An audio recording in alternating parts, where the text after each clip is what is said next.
Welcome back to Cosmic and Body Horror. Join us on a journey through the pages of old, dusty horror pulp magazines.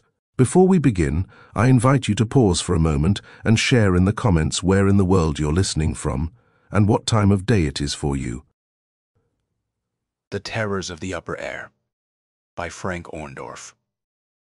Experimenter Publishing Company, 1928.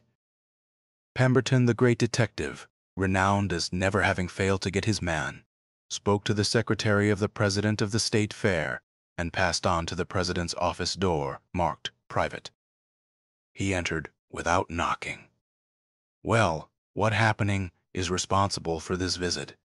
The president sprang up and grasped Pemberton's hand and pulled a chair out for him. You are not in the habit of calling on me lately except on business. Who are the unlucky people at the fair that you want? For my guess is that you are after some poor birds. Pemberton sat down and placed his hat on the president's desk. You are right to call them birds. I am after your human birds, and they can't particularly be called poor, not now anyhow. What? Exclaimed the president, as he half rose in his seat. Surely you are not after Kidwell and Dexter, the aviators who are flying for the fair. The very two men I am after. But what have they done? It must be something serious. It is serious. You remember the Windsor Bank robbery of over a week ago, where the cashier was killed and nearly $500,000, mostly in large bills, was stolen. The two men who did the job escaped in an auto. They were chased to a large wooded tract just about nightfall. When the pursuers closed in, they found the car, but the men and the money were gone. I remember that, and also the mystery of their escape from the hundreds of men that surrounded the woods. They did not escape through this fence of men, but over them. As soon as I had gone over the ground, I found tracks of where an airplane had made a short run in a break in the woods, and could easily have shot upwards above the trees and away. The place was far enough from the edge of the woods to enable the roar of the motor to go unheard as the two men fled away in the night. The run to the woods in the flight in the airplane was most likely planned ahead by the two men, and would have remained undiscovered had it not been for a mark made in the soft ground by two small cuts in one of the airplane tires. It was 1 chance in 1,000 that we ever found the aeroplane tracks, and 1 in 1,000,000 that had left the print of these two small cuts in the tire's tread. Hundreds of aeroplanes are being driven across that part of the country each day, and it would have been practically impossible to find the one that made the track if it had not been for the two small cuts. My men have informed me that the aeroplane of Kidwell and Dexter has a tire on it, with two small cuts the same size and distance apart as the two marks left in the woods. I have just arrived, and we expect to arrest the two aviators within the next few minutes. I thought I would notify you first, as I realize it will stop your exhibition flight for the fair. If these two men are murderers and robbers, as you state, I want you to arrest them at once. Exhibition flight or no exhibition flight, you will have to hurry or wait until... Listen. The president broke off and turned his head to one side to hear better. A roar of a multitude, cheering, came to the two listening men. The huge crowd at the grandstand were splitting the air with deafening cheers for something. They are up and off, the president continued after listening a while. You will have to wait until they come down. They are up to beat the world's highest altitude record. Here is one of our advertisements for today. Read it.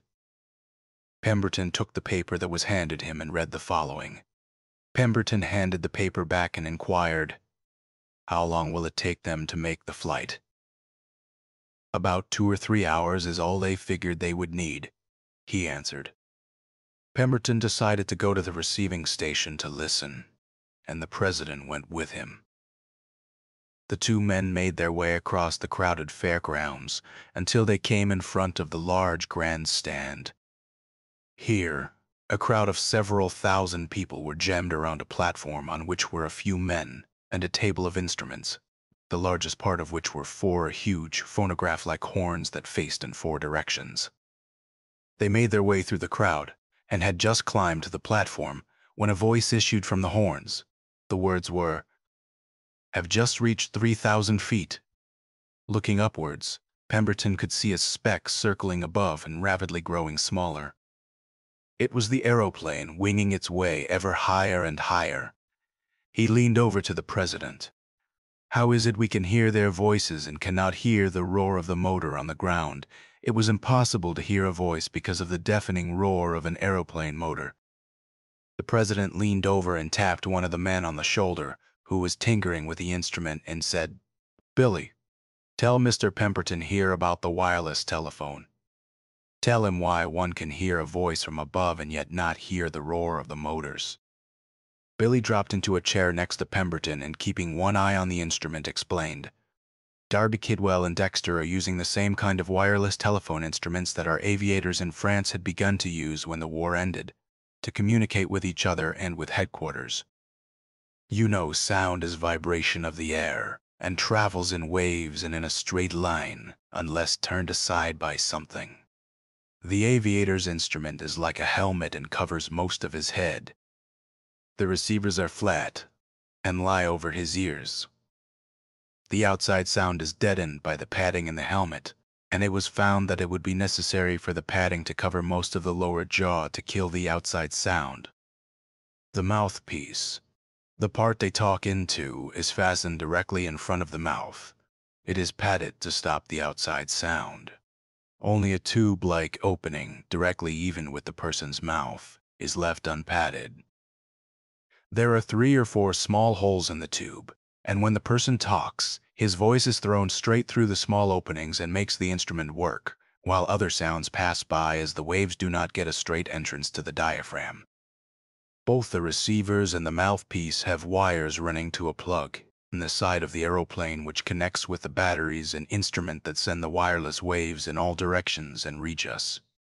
They also catch any that we should send and transfer it to speech when it reaches the ears. Instead of the usual receiving instrument, we have hooked on a sound magnifier here so that everybody can hear directly. Now the very 1 mile up, and everything is running fine." The voice of one of the men from the speck above spoke from the horns. A cheer greeted the announcement. "Who is doing the talking?" Pemberton asked. "Kidwell will do all the talking, because it is he who is equipped with the long-distance sending and receiving apparatus. Dexter can talk with Kidwell, and Kidwell can talk with Dexter by changing the plug at the side of the machine. So he is directly connected with Dexter. Dexter is the pilot in the rear seat, and will drive unless something happens. If something should happen, Kidwell can drive as they have double controls. Hey, below. We are having fun up here chasing toy balloons. Those that have been let loose on the fairgrounds have reached this far up. There are 20 or 30 in sight. We have run down 3 or 4. One was thrown back by the propeller's draft and hit old Dex on the head and busted. He would have jumped out of his seat if he were not tied down with a safety belt. Thought part of the machinery had hit him, I guess. We are climbing in circles and staying over the fairgrounds as nearly as we can. The hand on our instrument is gradually crawling near 2 miles, and we can begin to tell it is getting very cold. We feel sorry for you poor land mortals below, sweating in that 10 degrees in the shade. But say, you don't have to stay in the shade. Ha ha. The sound of Kidwell's laughter from 2 miles above roared through the horns. It ceased, and no other sound came from above for several minutes. Got another balloon. Caught it alive this time, going to tie my pipe to it and drop it overboard. The pipe will pull it down. Tell the kids down there. I will give $5 to the one who gets it, and I will wring their necks if any of them busts my pipe. Here she goes." Cheers and laughter greeted this last announcement, and many small boys jammed in the crowd began to crowd and squirm frantically to get out into the center field where they could watch for Kidwell's pipe pulling a toy balloon down. "You, below. We are going to have trouble in just a minute." saw several balloons above us snatched and rushed east at a speed that makes us look like a snail. It's one of those terrific wind currents that different persons have discovered 2 or 3 miles up. We will be okay when we get in it, but going from slow to fast there is going to give us some rough riding. We are starting. I can feel our old machine beginning to pitch. Here we go. God. We are pitching and spinning like a leaf. We are on our tail. Now we are upside down. Over we go sideways. Now we are level. Whew! We just made a complete flip-flop. It's a wonder we hold together. We are rocking and pitching like a rowboat on a stormy ocean. We are getting up in the main current and don't pitch so much. It is all I can do to hold my dinner down. I am seasick. We are heading west, but I think we are losing several miles a minute as this terrific air current drifts us east. A deadly hush fell on Bayer. The crowd below, as they pictured the airplane being tossed and pitched about in one of the mighty air currents that are found miles above the earth. They could see the 2 men fighting to keep their machine right side up as they fought through the eddies and whirls at the edge of the current and into the steady but fast-moving air of the center. When Kidwell announced that they had made it, a mighty cheer went up. Several minutes passed and no sound came from the men miles above. Then hurrah for the Liberty motor. We just had another fight to get out of the big current and are now in still air above it. We were pitched and flung about upside down and every which way. Just as when we entered it, our motor did not miss a lick. Old Dex got sick. I saw him gulping and raise his helmet and lean over, but nothing happened. Now we are riding smoothly. We are heading straight west, instead of circling so as to gain the distance we were carried backwards in the big air current. It is getting cold. We are using oxygen from our tanks as the air is mighty thin here. Dex has just called my attention to our instrument. What do you reckon she reads? Whoop! She has touched it. She's reached 30,000 feet. We'll make it. We'll break that old world's altitude record. A roar that shook the grandstand went up from the listening crowd below. For 10 minutes they cheered and flung things in the air in their excitement. A few more minutes, and the world's highest altitude record would belong to America. Once more, the cheering died down and then broke out afresh. What is the world's record? Pemberton leaned over and shouted above the din into the president's ear. A little less than 35,000 feet, the president answered in one of the partly quiet spells of the crowd. 31,000 came from the horns. Only those right against them could hear, but they began to relay the news. 31,000! Another deafening cheer rang out. The crowd became silent as the president raised his hand for silence and pointed to the horns. 32,000, and old Dex grinning like a frog. This time only a laugh from the crowd greeted the announcement. They would hold their cheers for the last if they wanted to hear all now. It's just about there, now it's closer. Just a little more, nearer. Gee, it moves slowly, just ready to touch. Now it touches. Whoopee, it's over. We have reached the world's altitude record. Now we have passed it. The grandstand roared and shook as the crowd below let loose. Hats flew high in the air. Men thumped each other like boys. Once more, the world's altitude record belonged to America, to the United States, brought to it by the 2 dauntless aviators, far out of sight in the vast space above. Those in the grandstand began to stamp and shout in unison, and stopped only when the stand threatened to break under the strains of the thousands of thumping feet. At the rear of the mass of people, a boy with a toy balloon struggled to get through to the platform. "Hey, kid, look out or you'll get hurt crowding in like that," a man addressed him. "I caught the pipe," the boy cried as he held aloft a pipe tied to the balloon string. "Kidwell's pipe! Kidwell's pipe!" the man shouted as he gathered the boy up and held him above the crowd's head.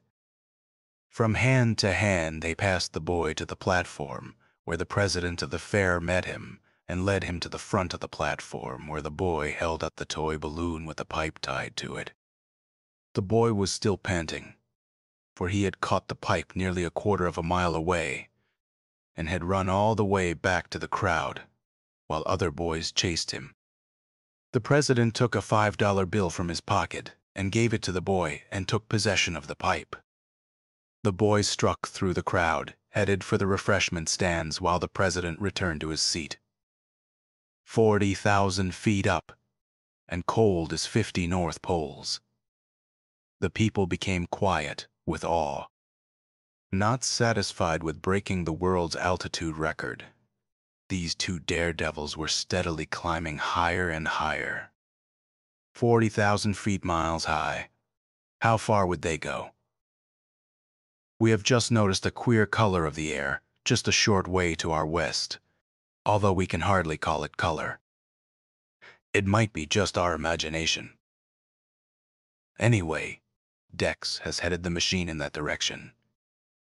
Yes, we notice the difference more as we get closer. Turn her, Dix, turn her. My God, it's a whirlwind. Loop her back, Jex, turn. The last, regarding turning the machine, came from the horns in a shout and must have been meant for Dexter. It broke off suddenly, as Kidwell must have changed the plug from below to connect with Dexter. Thousands of eyes unconsciously looked upward, although all knew that it was impossible to see to the great height the aeroplane had attained. But all realized that something serious was happening miles above. What had happened? Would the aeroplane come flying down from above and land a shattered wreck? Minutes passed, and no voice was heard through the horn. The suspense became unbearable. Several more minutes passed, and at last came. Hello, below, we thought we were gone that time. We ran into a whirling draft of air of cyclone speed. Our machine was caught in it, and we were pitched over and over like a feather. Whirling, tossing, and tumbling, we were flung up, up, and up. We don't know how far up we are now, because we were carried upward for many minutes at many miles a minute. Our instrument only registers 60,000 feet, and the hand reached that mark long before we were pitched out of the whirling mass and into still air. The current seems to come up and then turn east, and we were flung to the top side. We must be 15 or 20 miles high, way above any height we dreamed a person could fly. Our motor does not run as smoothly as it did below, but it is doing fairly well. We still have to use our own supply of oxygen. The movements of the machine are rather slow and sluggish. It might be that we are flying in air, hurled up in that mighty, up-rushing funnel of air from below. We cannot understand it. We are circling about, getting our nerve back to make a dive for the Earth. If we get through the high eastward current of air and miss the upward whirlwind, we will be okay. If we hit the upward whirlwind, we will be flung back like a leaf. We can feel the intense cold through all our furs. It must be 50 degrees below zero. Nothing but space, space, space, as far as you can see, and in every direction. You feel like loosening your belt, stepping on the edge of the machine and stepping off into nothing. You feel as though there were no world, no God, no. The voice broke off, and then continued with a note of excitement in it. We have made a discovery. There are clouds up here. Dex just pointed several out to me, and we are headed for them. They seem very dense as we get nearer. For several minutes the voice stopped, and those below talked in suppressed excitement. They were past the cheering stage now. What had happened miles above the earth had made them curious and started them thinking. Then the voice came quivering, with a tone of excitement. People below, I am going to make a statement to you that will seem unbelievable, a statement that will upset all past theories of the upper air. If I were not sure of bringing down proofs of my statements, I would not make it, and I don't even ask you to believe it until we come back. People below, there is vegetable and animal life here. We are now flying above a floating island of vegetable substance, while around us and above are hundreds of other floating islands of the same substance. I have managed to catch a small handful of the substance as it floated in the air between the larger bodies of the same thing. It is nearly transparent, but has a pale greenish color. It is spongy and tough, being made up of a rubber-like material full of thousands of small gas pockets. It must be this gas that keeps it afloat at this great height. It grows on long rope-like branches like sea kelp or some kind of moss. What we took for clouds were great masses of this plant matted together and floating about. I believe we could walk on these islands, but it would be impossible to land our aeroplane, for it would sink too deep to get it out again. We have seen a small bat-like animal fly from one island to another. Another of the same kind of creatures is flying alongside us and keeps turning its head to watch us, as though it wonders what we are. I believe it is as much surprised to see us as we are to see it. Dex has just notified me that he will try to run it down and wants me to catch or kill it. We must bring down proofs, or we would never dare tell of such things as are up here. Here we go. We are after the bat-like animal. Zip. The blamed little thing is gone. It was just fooling along with us, and when we whirled to reach it, it shot away like a bullet. They are too speedy for us to run down. I was close enough to see that it was nearly the size and shape of a bat, except that it had a head like a bird with large owl-like eyes, and had a beak instead of a mouth with teeth. It was of the same pale, sickly green, like the plants we have found. Dex has spied something else ahead and is pointing for me to see, but I fail to make it out.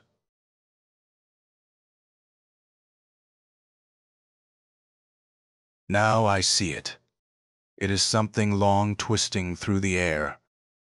It is turning and coming this way. It is another animal or a reptile, for it is more like a snake. No, not like a snake either, for it is about 10 feet long and flat as can be. Its head is also formed with a beak.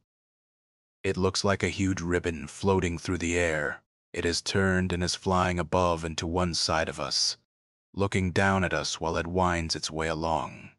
If we can get within striking distance, I will take a swipe at it with a wrench. I would like to bring it down. Look out.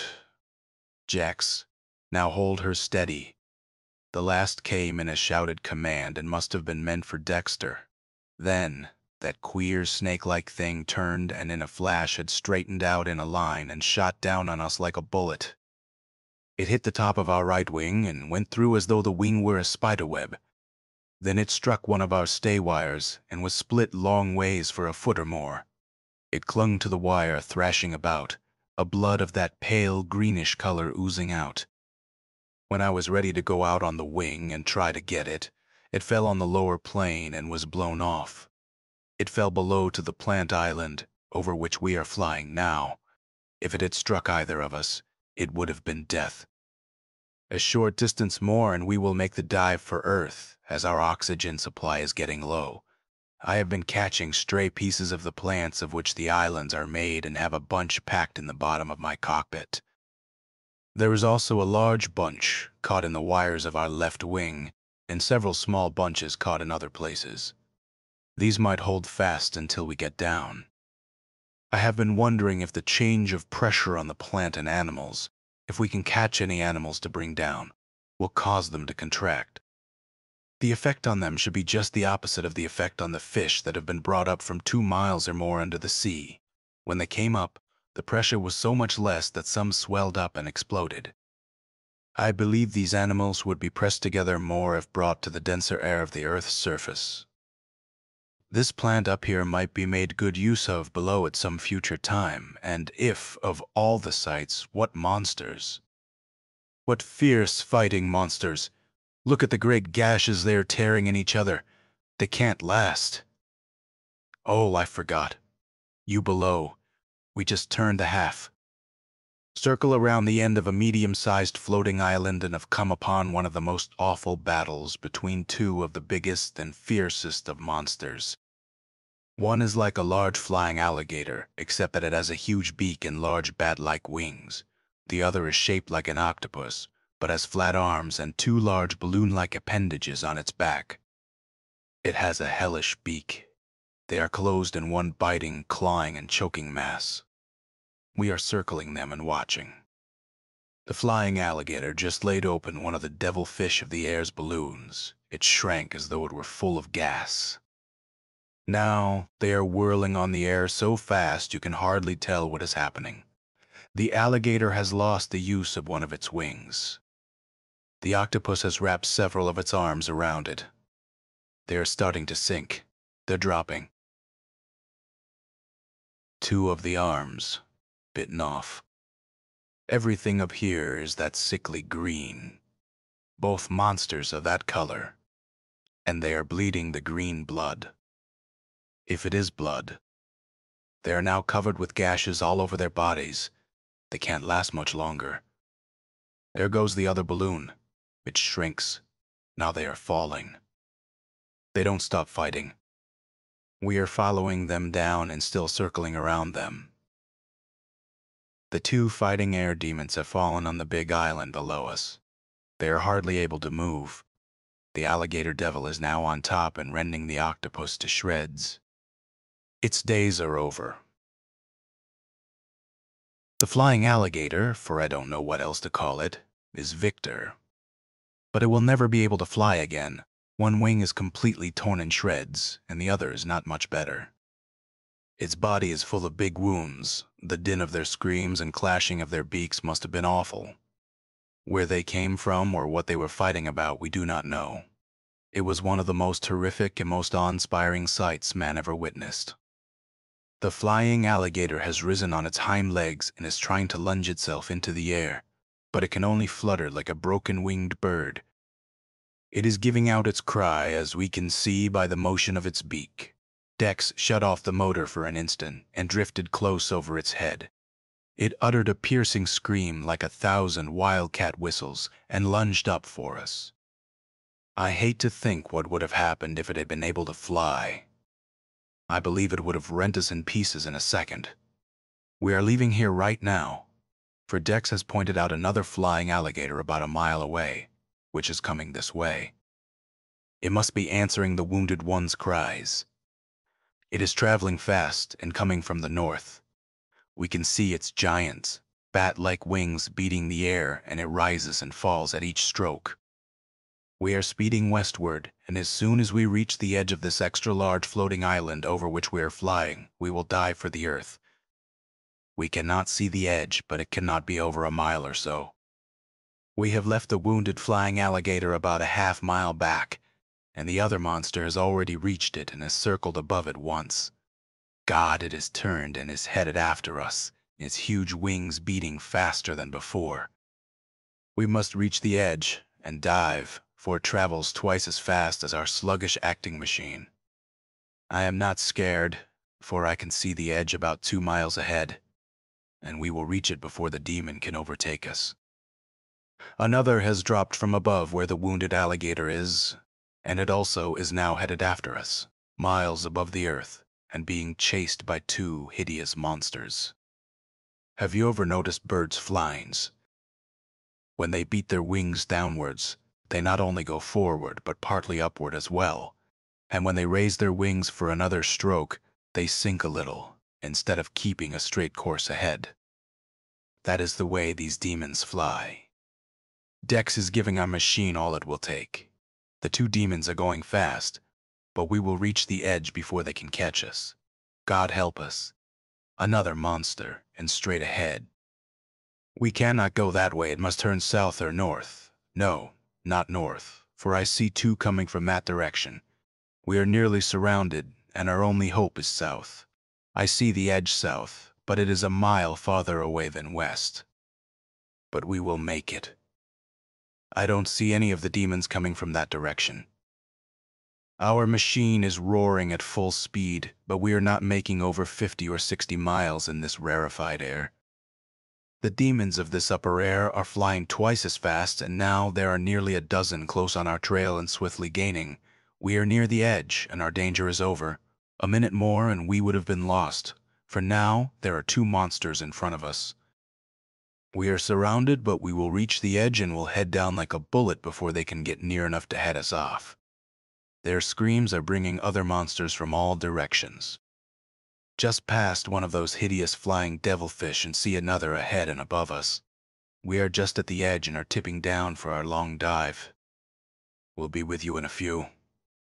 Jex. Jex, look out for the devilfish. For God's sake, look. Jex. Oh God. Too late. We are done. Our propeller is shattered. We are falling. Look out below. No, we have fallen on the edge of the island. We are tearing through. No, we have stopped. God, we are in a fix. The devilfish flung itself at us and into our propeller and wrecked it and blocked the controls, and we fell straight down. We are within a few 100 feet of the edge. The weight of the machine has sunk us until we rest in a sloping crater about 50 feet deep. The monsters are arriving and flying in circles above us. Our motor is quiet, and when we raise our receivers, the screams and snapping of their giant beaks almost deafen us. Our only hope now is to reach the edge and trust ourselves to our safety parachutes. For several minutes the horns were quiet, and the people jammed around them listening for further word from the two men in the void above. They whispered together in low undertones, and every minute or so their eyes traveled upward in an attempt to pierce the blind of the miles' distance, but in vain. At last it seemed hours, though it was only a few minutes. The voice came again. We took our parachutes from their holders on the side of the machine and started up to the top of the sinkhole we are in. The monsters began to come closer as we neared the top, and one made a dive for us, so we retreated to the machine. They seemed to be afraid to come into this pit we are in. We found a place on one side of the pit where the vegetable has been pulled until it has pulled apart and we can see below. We are going to this hole now and enlarge it sufficiently to enable us to drop through. All is clear below, so goodbye. But watch for us to come sailing down soon. We are carrying oxygen tanks with us to breathe. The voice ceased, and the crowd began to watch above for any specks that might turn out to be the two men in their parachutes. Many minutes passed. Then the voice came, a voice filled with a tone of despair and terror. They got poor Dexter. He went first after we had enlarged the hole, and before he had dropped 500 feet, a dozen of the monsters were after him. Helpless in the parachute, they dived on him and dragged him up to the top of the island and tore him to shreds. Now, they are screaming and snapping their beaks above this pit, and are swooping nearer and nearer. Their taste of blood seems to have made them wilder. I will fight them from the cockpit, and if I can hold out until night, I might drop through the hole and escape in the darkness. I have broken a spar loose for a club. They are coming closer. I struck at that one. It just missed my head. They are gathering in a bunch. They are diving for me in one mass. I am lost. Goodbye. A shriek of a man in mortal agony and terror rang out in the air, followed by a shriek from the crowd. Then all was still. The people knew. All was over in the far upper air. Men stood gazing upward, ghastly white, while women buried their faces in their hands and wept. A dull thud was heard at the far side of the infield, and people began to gather there on a run. A hole showed where something had fallen with enough force to bury itself. Hurriedly digging, they unearthed an oxygen tank, one of the tanks that Kidwell and Dexter had taken up with them. A cry from some people as they pointed aloft drew thousands of eyes in that direction. Fluttering and falling, something was coming down. Several hands grabbed it as soon as it came within reach. One uttered a cry and let go. He held up his hands in horror. They were wet with fresh blood. A broken and torn part of an aeroplane wing, spattered with red blood, fell. Kidwell and the aeroplane must have been torn to pieces by the demons of the far upper air, and the tank and pieces of the plane scattered over the edge of the floating vegetable island must have fallen to earth. Another shout, and once more all looked aloft. The air was full in all directions. with thousands of fluttering pieces that looked like paper. When they fell among the crowd, a shout of surprise went up. Money! Money! $1 bills! Over the ground for miles around the fairgrounds there fell a shower of $1 bills. This was the last thing ever heard or seen of the two men in the aeroplane. A few weeks later, Pemberton and the president of the state fair were talking in the president's office. The president spoke. I have had 2 different planes up since Kidwell and Dexter were lost. The men went armed with shotguns and prepared for trouble. They were unable to find any upward current of air, and they cruised all around in search of it. I am informed, though, that such a current would not necessarily always be in the same place, else it might stop altogether, just like winds near the earth. I have given up hope of anybody reaching the scene of the awful tragedy above, if there ever was an awful tragedy above, Pemberton added. The president looked at him in blank surprise. What? I say, if there ever was an awful tragedy above, if Kidwell and Dexter ever did get over 2 or 3 miles high, what? Don't you think that Kidwell and Dexter were killed by the monsters many miles above the earth, as they described? Why do you think they weren't? Pemberton slowly answered, I don't know what to think. There is no reason for my doubting the truth of their death miles above the earth. I have gone over it all hundreds of times. Yet I cannot make up my mind whether far above float the remains of 2 of the bravest men, or whether far away on the earth's surface are 2 of the slickest rascals that ever lived. Did what Dexter described really happen, or did they fly above out of our sight and concoct the story?